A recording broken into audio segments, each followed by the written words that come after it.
Macron's ally Nathalie Louiseau saw her defence of the recently agreed EU Recovery Fund dismantled as BBC host Justin Webb insisted Brussels has unrealistic expectations on how to pay back borrowed money.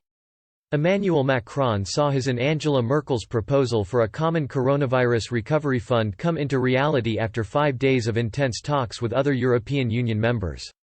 The EU agreed to a €750 billion fund to help COVID-stricken regions across the bloc despite vocal opposition from more fiscally conservative northern countries.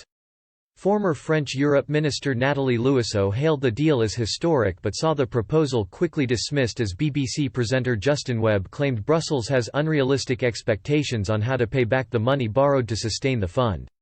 The BBC Today host said, "What will be done to pay for it? Because there is a list of extra taxes that will one day allow the European Union to pay it back and indeed soothe the bond markets who need to lend Europe this money in the meantime.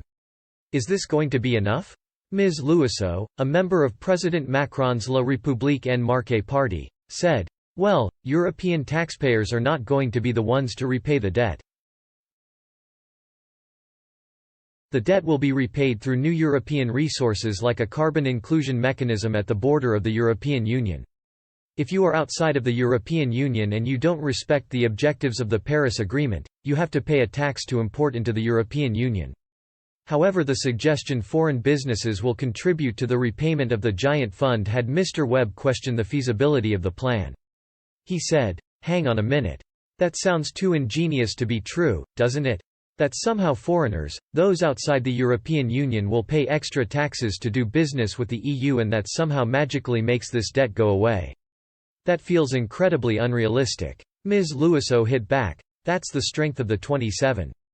It's not unrealistic. We are the wealthiest, biggest market in the world. People want to trade with us, the digital big companies are making a lot of profit in the European Union, they have to pay their fair share of taxes.